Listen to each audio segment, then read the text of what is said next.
Assalamualaikum,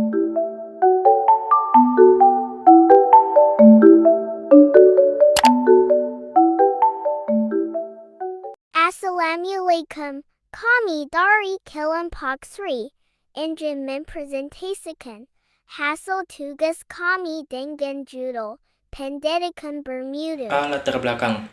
Sudah merupakan pendapat umum bahwa kemakmuran suatu bangsa berkaitan erat dengan kualitas atau mutu pendidikan bangsa yang bersangkutan.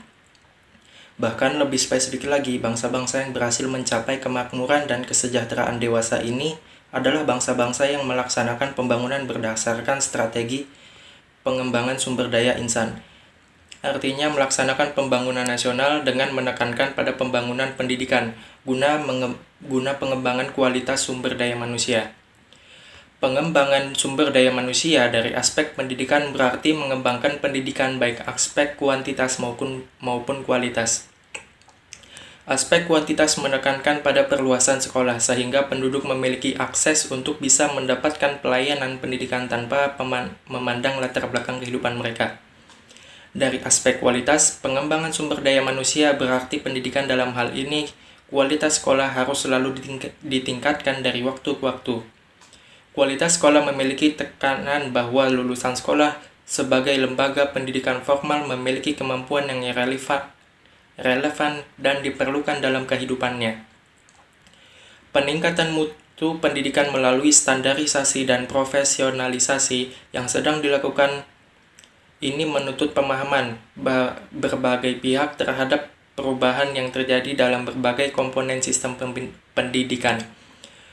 Perubahan kebijakan pendidikan dari sentralisasi menjadi desentralisasi telah menekankan bahwa pengambilan kebijakan berpindah dari pemerintah pusat ke pemerintah daerah yang berpusat di pemerintahan kota dan kabupaten.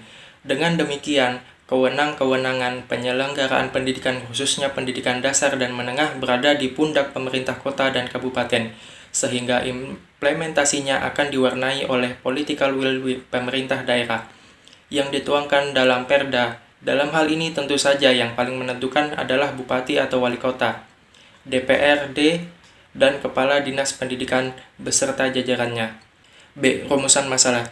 Berdasarkan latar belakang yang telah diuraikan dapat diperoleh rumusan masalah sebagai berikut. 1. Apa hakikat dari mutu pendidikan? 2. Faktor-faktor apa yang menjadi penyebab rendahnya mutu pendidikan di sekolah? Ketiga, bagaimana model dan strategi peningkatan mutu pendidikan di sekolah? C. Tujuan penelitian. Dalam hal ini, tujuan dari penelitian ini adalah 1. Memahami hakikat dari mutu pendidikan. 2. Mengetahui faktor yang menyebabkan rendahnya mutu pendidikan. 3. Memahami model maupun strategi dalam meningkatkan mutu pendidikan. Bab 2. Pembahasan. A. Mutu pendidikan. Secara umum, mutu dapat diartikan sebagai gambaran dan karakteristik menyeluruh dari barang dan jasa yang menunjukkan kemampuannya dan dalam memuaskan kebutuhan yang diharapkan atau yang tersirat. Dalam konteks pendidikan, pengertian mutu mencakup input, proses, dan output pendidikan. Diknas 2001. Input pendidikan adalah segala sesuatu yang harus bersedia karena dibutuhkan untuk berlangsungnya proses. Sesuatu yang dimaksud berupa sumber daya dan perangkat lunak serta harapan-harapan sebagai pemandu bagi berlangsungnya proses. Input sumber daya meliputi sumber daya manusia, kepala sekolah, guru, termasuk guru BP, karyawan, dan siswa.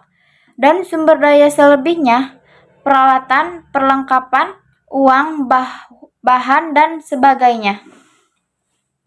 Input perangkat lunak meliputi struktur organisasi sekolah, peraturan perundang-undangan, deskripsi tugas, rencana, dan program.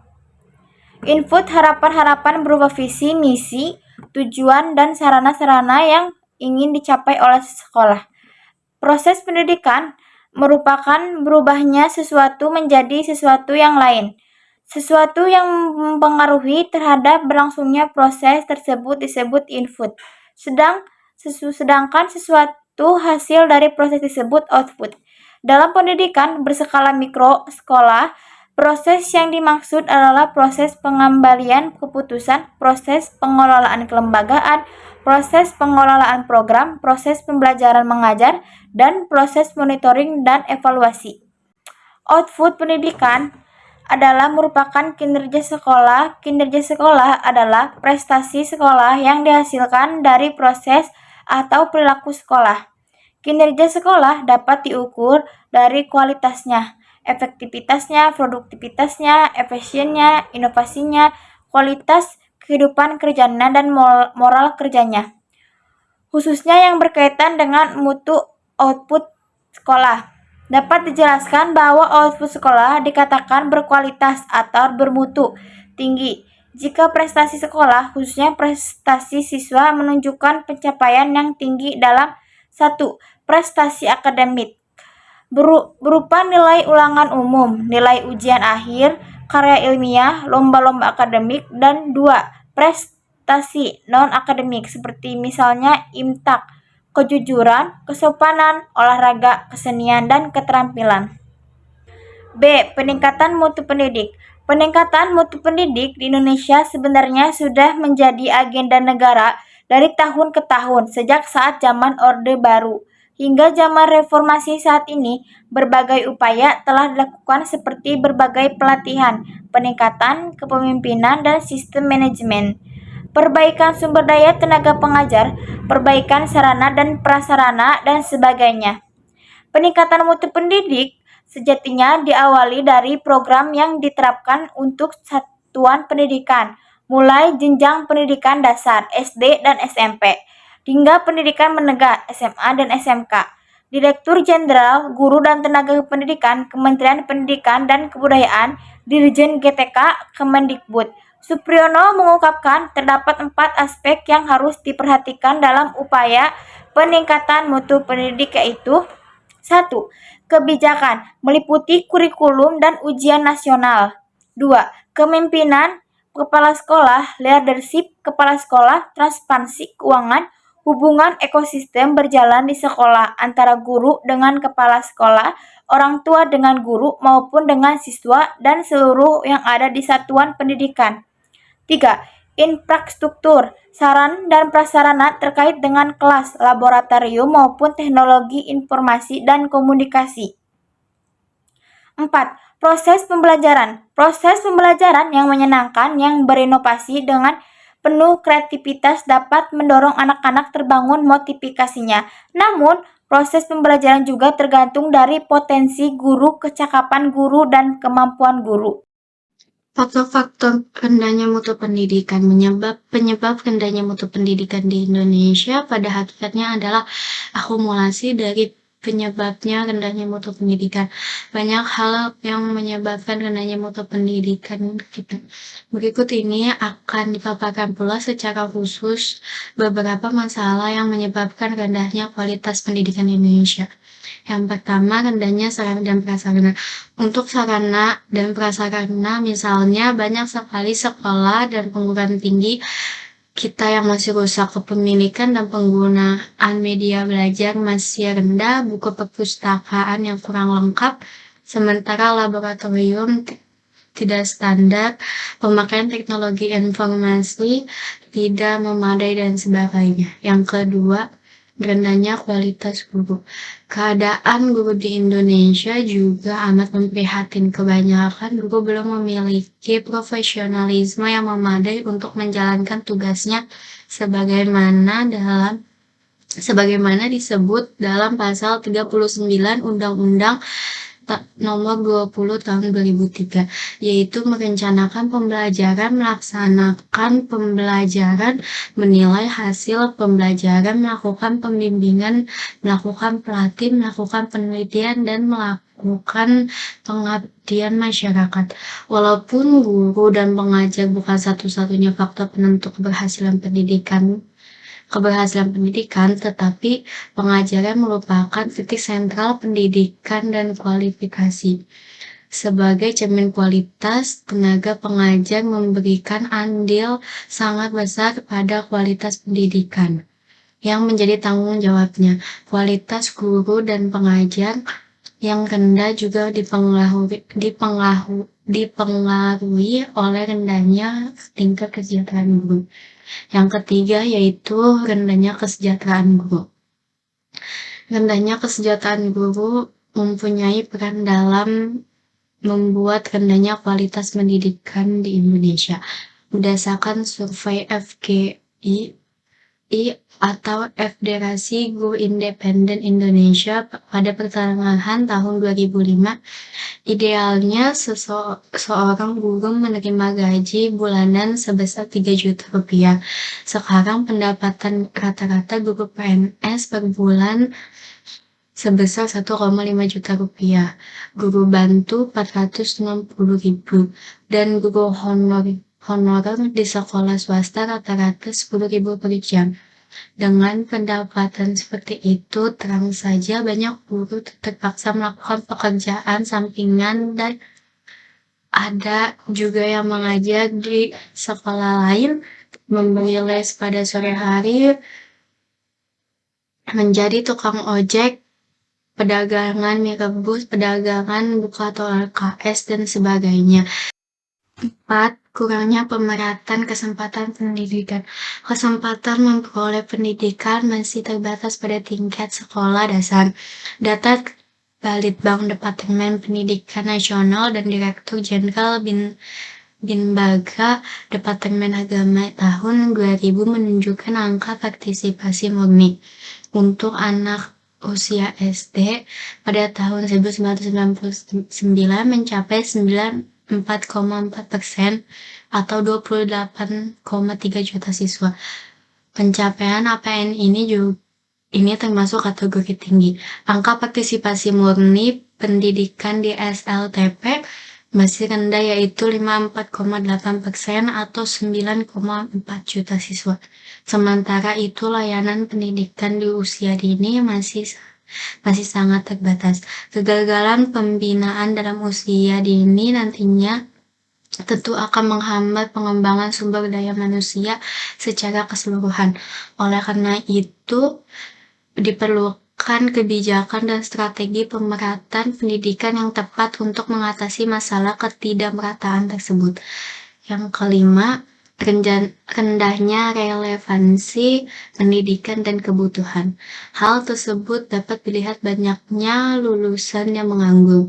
Data Bappenas yang dikumpulkan sejak tahun 1990 menunjukkan angka pengangguran terbuka yang dihadapi oleh lulusan SMU sebesar 25,47%, diploma sebesar 27,5%, dan PT sebesar 36,6%.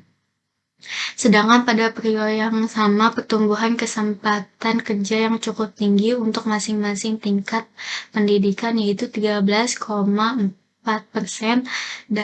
14,21%, dan 15,7%. Menurut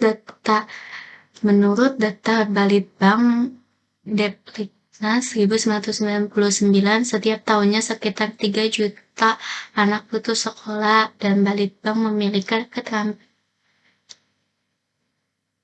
tidak memiliki keterampilan hidup hingga menimbulkan masalah ketenagakerjaan tersendiri. Adanya ketidakselarisan antara hasil pendidikan dan kebutuhan dunia kerja ini disebabkan kurikulum yang materialnya kurang fungsional terhadap keterampilan yang dibutuhkan ketika peserta didik memasuki dunia kerja. Yang keenam, mahalnya biaya. Pendidikan bermutu itu mahal. Kalimat ini sering muncul untuk menjustifikasi mahalnya biaya yang dikeluarkan masyarakat untuk mengayam bangku pendidikan. Mahalnya biaya pendidikan dari taman kanak-kanak hingga perguruan tinggi membuat masyarakat miskin tidak memiliki pilihan lain kecuali tidak bersekolah. Pendidikan berkualitas memang tidak mungkin murah, atau tepatnya tidak harus murah atau gratis. Tetapi persoalannya siapa yang harusnya membayarnya. Pemerintahlah sebenarnya yang berkewajiban untuk menjamin setiap warga warganya memperoleh pendidikan dan menjamin akses masyarakat bahwa untuk mendapatkan pendidikan bermutu. Akan tetapi kenyataannya pemerintah justru ingin berkilah dari tanggung jawab, padahal keterbatasan dana tidak dapat dijadikan alasan bagi pemerintah untuk cuci tangan. Model dan strategi peningkatan mutu pendidikan di sekolah. 1. Teori dan model peningkatan mutu pendidikan. Teori merupakan serangkaian konsep, variabel, dan proposisi yang memiliki keterkaitan kausalitas sehingga merupakan satu kesatuan yang utuh yang dapat menjelaskan suatu fenomena. Model merupakan terminologi yang seringkali dipergunakan untuk menunjukkan teori. A. Teori Total Quality Management.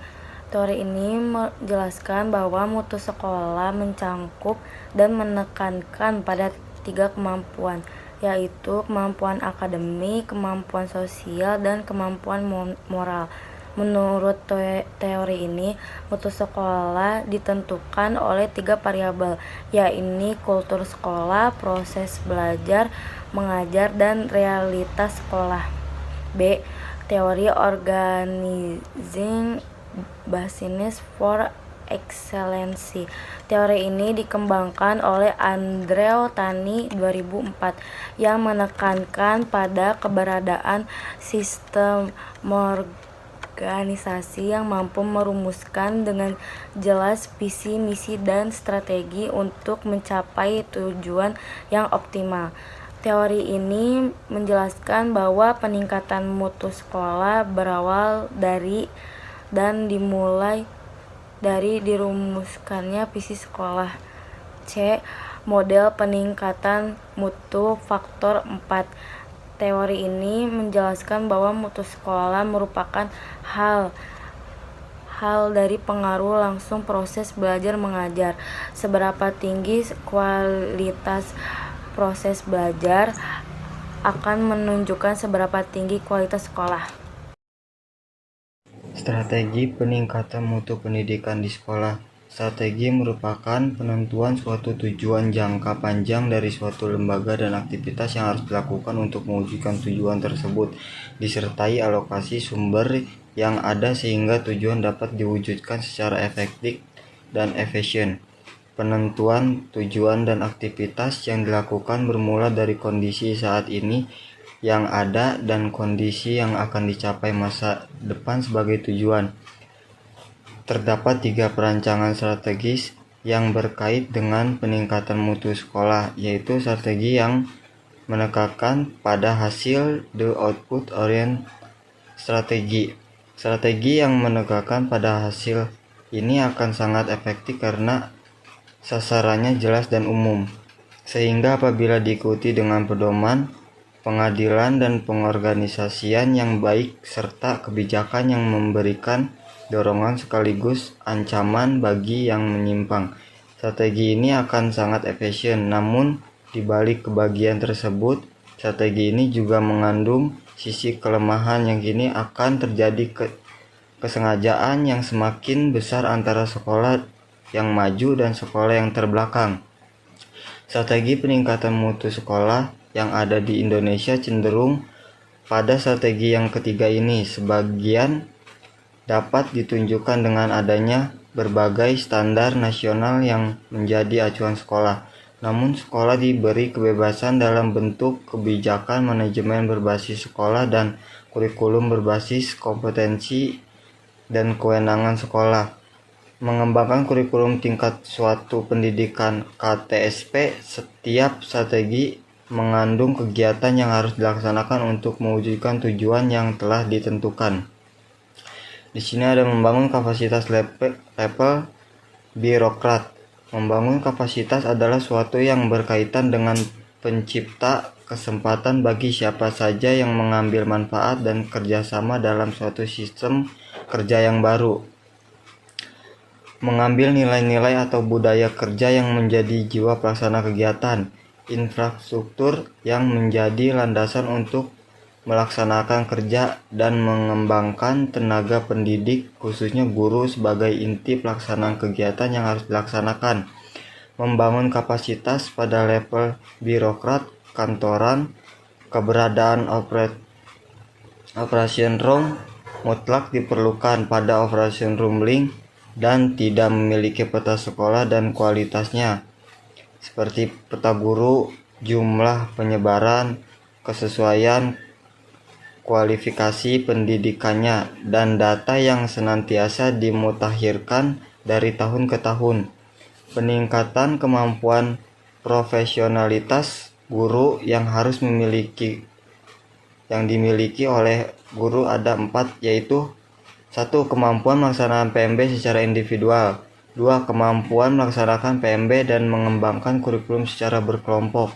3. Kemampuan mengorganisir, memimpin, menjalani hubungan dan memecahkan masalah secara individual. Kemampuan untuk bekerja sama menunjukkan sekolah.